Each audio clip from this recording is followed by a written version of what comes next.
The June excuse me, the June 19th meeting of the Colerain Township Zoning Board will come to order.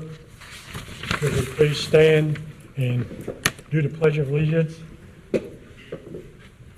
I pledge allegiance to the flag of the United States of America and to the republic for which it stands, one nation, under God, indivisible, with liberty and justice for all. Okay, next we would ask that everybody silence their telephone, please. Can we have a roll call, please? Mr. Farring? Here. Mr. Grody? Here. Mrs. Smith? Here. Mr. Taylor? Mr. Westfall? Here. Mr. Taylor not being here, Mr. Pace, would you please come up on the stand?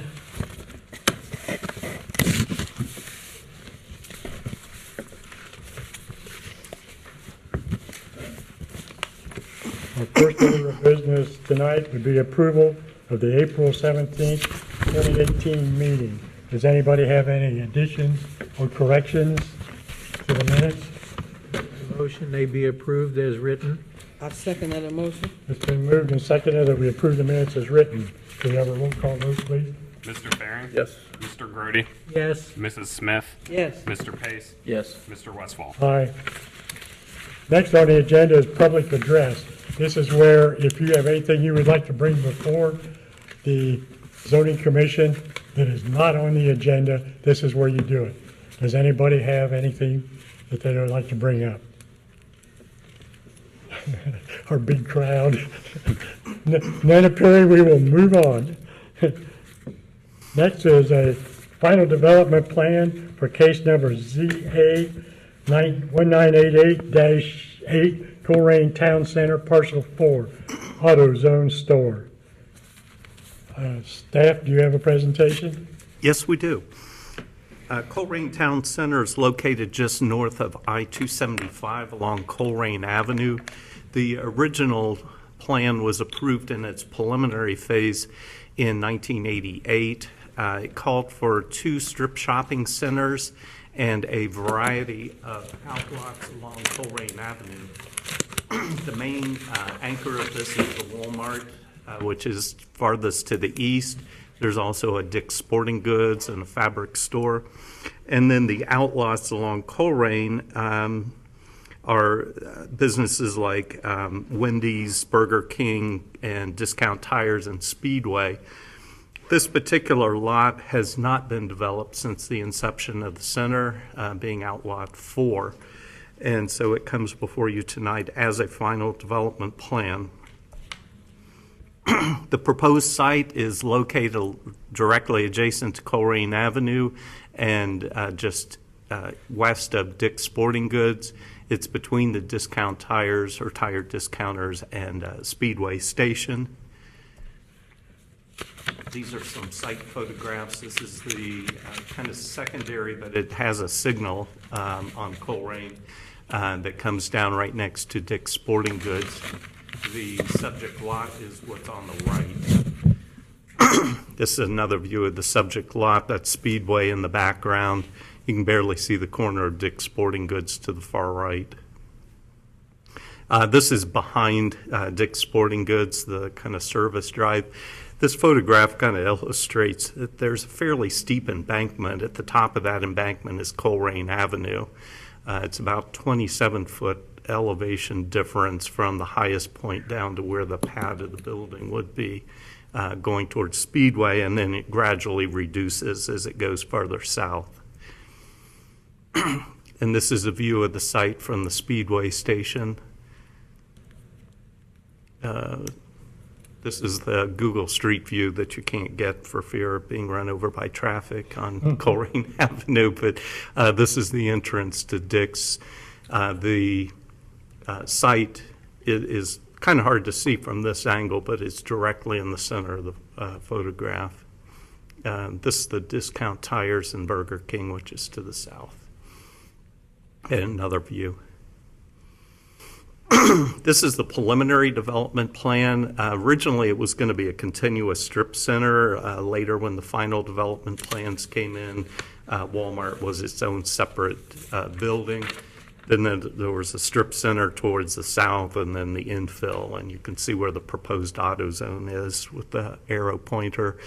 The northern portion of this, going north of that strip center, was originally part of this Colerain Town Center, but it was to be light industrial.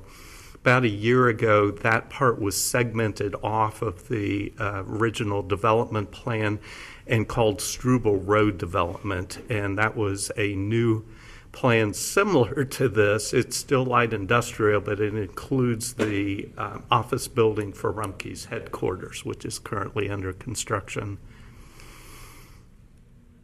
This is in your packet. It's the existing conditions. It shows the topography of the site. The site plan. The actual development of this lot only takes about half of the entire parcel. The large part of the parcel will remain vacant. It could be developed at some point in the future because they're not maximizing their lot coverage allowance, but at this point it is to remain undeveloped. You also have the site plan. It shows the parking layout. The access to the site is off of the driveway that goes adjacent to the Dick's Sporting Goods. So the traffic coming in off of Colerain Avenue through that driveway is pretty much unimpeded. Then you'd have to take a turn and then turn back into the site. Due to the site configuration, primarily the topography, I've had a lot of conversations with the applicant. The zoning requirements are that a building face the main public street, and that the customer entry should face the public street. The logistics of trying to do that, plus having parking that would be accessible to that front door, primarily due to the terrain, just didn't seem feasible. So we're bringing this to you with a couple variance requests. One is the orientation of the building, which is probably the more major of the requests. The second, which is also related to this, is the screening for rooftop equipment. We require that you have parapet walls tall enough that it basically block the view of the rooftop mechanicals of a building. And I'm going to flip back actually to one of the site photo, well, probably that one. You can see on the left is the Dick's Sporting Goods from Colerain Avenue. That is actually a much taller building than what is being proposed, but still from the street, you see the rooftop mechanicals on that building. That building was constructed prior to the adoption of our architectural regulations. Those came along in 2006. But as you can see, it would be extremely difficult to try to block the view of all of the rooftop mechanicals on Dick's Sporting Goods, and will probably be even more difficult for a building on this particular site. So the two requests for variances that I'll outline are, one is the orientation of the building front, and then second, the screening of the rooftop mechanicals. So we've got that. These are the building elevation drawings. You have revised building elevation drawings on the table in front of you. One of the requirements that we were asking for is that they provide what's called a roof cap or a coping at the top of the roof. It has to have at least an 8-inch projection. This revised drawing that you have for you this evening has that 8-inch projection included on it. There's also a requirement that you have either wall offsets or what we call building pilasters. It's like a architectural component that breaks up the plane of the building, and that's required on the front of the building. And the revised drawings that you have this evening show that they are providing those wall offsets. They are not on the street frontage, but they're on the frontage, which will face that entry drive across from tire discounters. The front of the building, when it was initially proposed facing Colerain. They were not proposing to have any kind of windows at all. The architects have gone back and proposed to put these, basically they are windows, but they have a blank panel behind them. The reason is that they have shelving on the interior and things that would make it very difficult to have transparent windows.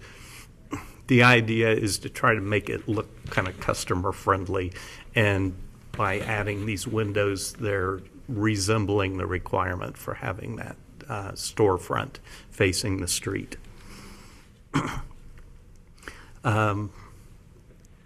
The top in the drawing is the side that would face the Speedway, and then the bottom one is the side that would face Dick's Sporting Goods. Staff's recommendation for this is for approval of the final development plan subject to the following conditions, and those are outlined in your staff report.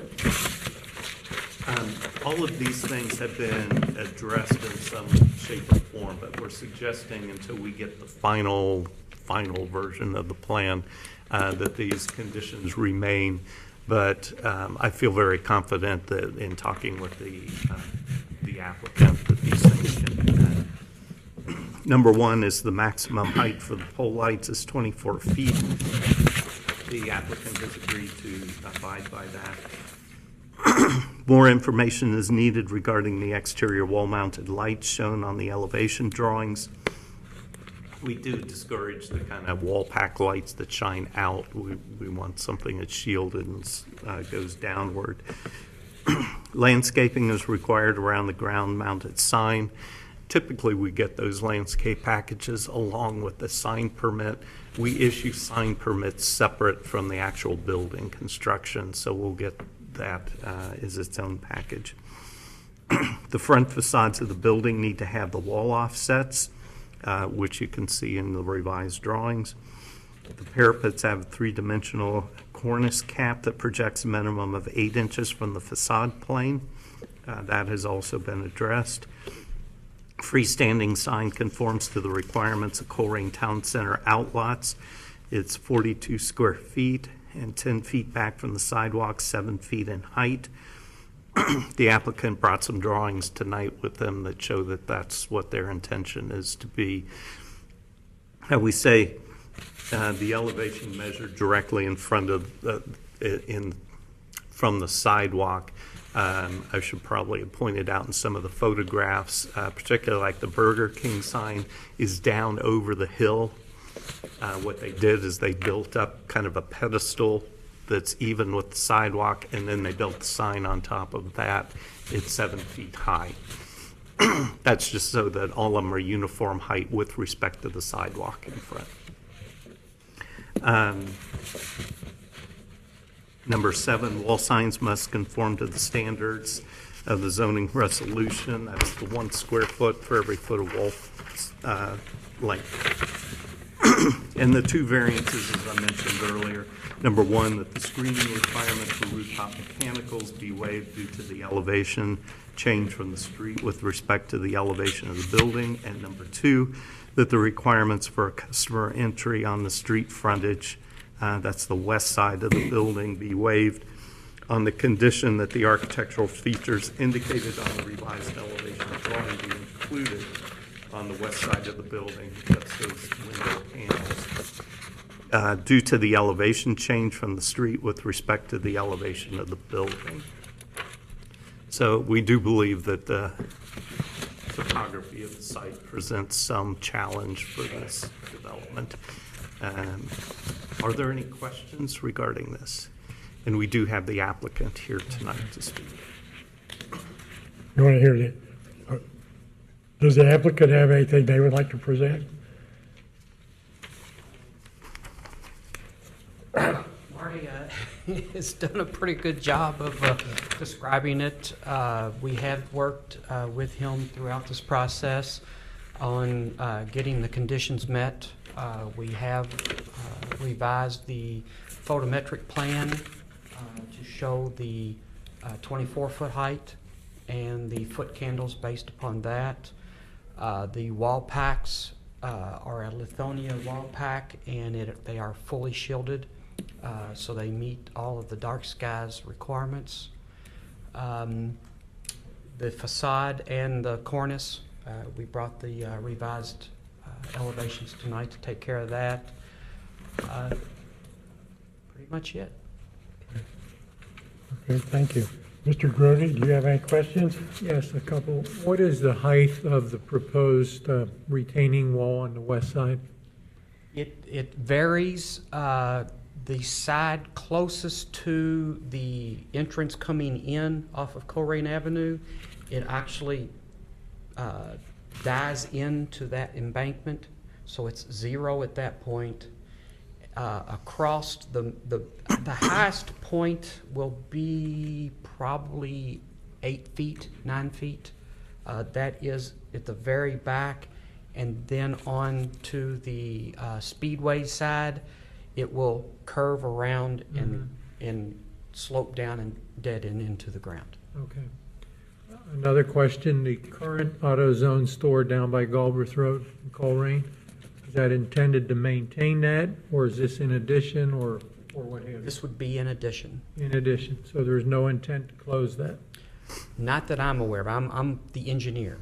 I'm not with AutoZone itself. Okay.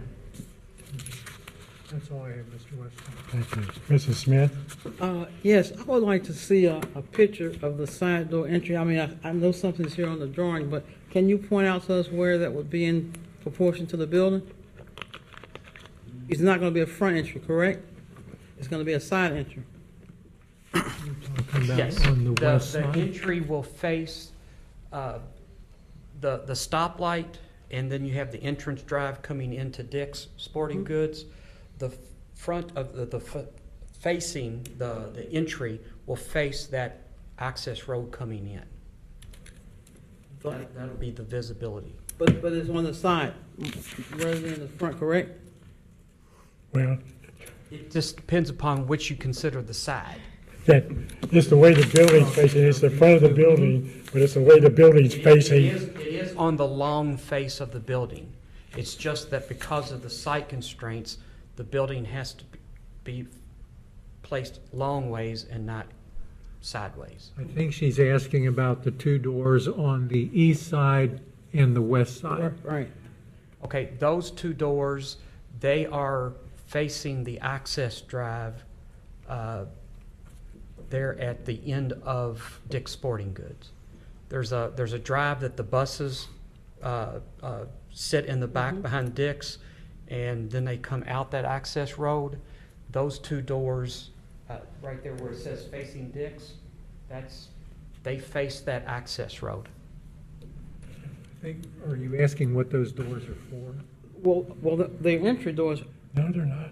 they're just doors? Well, These are one the is entry a roll-up door, which is for loading their stock in and out, and then the other code requires a personnel door next to a roll-up door. So Okay. that's what it's for. All right. That's it. Thank you. Mr. Pace? No questions. Mr. Herring? I just got a couple quick ones. The signage on it, it's showing that we have the front and I take it would be the west side. So the sizing on that, you guys are good with? I don't know if you recall, about a year ago, we adopted an amendment to the sign regulations that kept that 1-to-1. We say you get 1 square foot for every foot of wall width facing the street. You also have 1 square foot for every foot of wall length facing an entryway in a shopping center. So they get credit to 2 sides of the building. But then the amendment went further to say that the applicants allowed flexibility to apply that on multiple sides of the building as they see fit. So as long as they stay within their square footage amount, and we haven't been, they haven't submitted the square footages for these signs, so we haven't done the calculations. But they would be allowed to put signs on multiple sides of the building as long as they stay within the constraints. The AutoZone sign, wall sign facing Colerain Avenue will end up being a bit smaller than that to meet the 1 square foot per foot of wall. The one on the facing the entry side, that one will be fine, but the one facing Colerain Avenue will need to get a little bit smaller than that one. Alrighty, the only other thing I had was on the, you were asking for the variance for the screening. I understand there's no way you're gonna not see that from the road, but are they still doing the standard screening that we do for the other buildings where they're? There will still be a parapet wall, but it's not going to be effective. Right. From the road, from down on the road it would be, but not from Colerain Avenue? Yeah. Yeah, okay. Yeah, from street level. And then all those buildings, actually, the entrance to Dixon, all that is on that road, so they're doing it the right way. That's all I had. Okay, I don't have any, thank you. Does staff, or does the commission have anything they'd like to discuss before we call for a? Is everybody pretty well up to it? You ready to make a motion if you're looking for? Okay, the chair would entertain a motion to accept case number ZA 1988-8, Colerain Town Center, parcel 4. Just add right on, I make a motion that we accept the approval of this plan as is stated in our literature this evening. There's no use repeating all the numbers. Okay, I'll second that. it's been moved and seconded that we accept final development plan ZA 1988-8, Colerain Town Center, parcel 4. Do we have a roll call, please? Mr. Faring, Yes. Mr. Grody, Yes, Mrs. Smith, Yes. Mr. Pace, Yes. Mr. Westfall. Aye. Motion carried. Good luck. I have to commend you. I went down and looked at that. That's quite a size.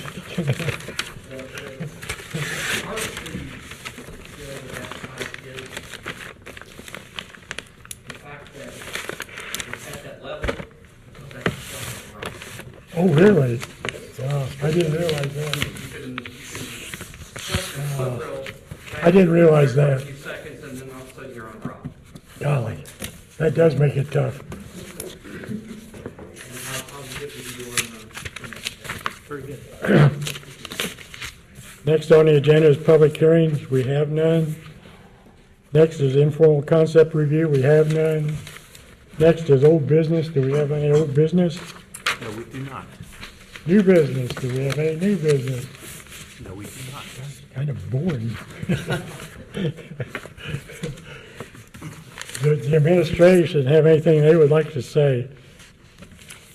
Just looking further down, next meeting, August 21st, is also a township trustee meeting night. They're going to be here at the same time. So just, We'll be in the basement. yeah, we may have alternate location, but we Okay. do anticipate having a meeting. Okay. By him saying that, I hope everyone understands there is no meeting in July. Is there any announcement? I have a question. When's Janet coming back? In 2 weeks. Okay, cool. That's, okay. The chair entertain a motion to adjourn. Motion to adjourn. Second. Been moved and seconded that we adjourn. All in favor, say aye. Aye. Opposed? Meeting adjourned.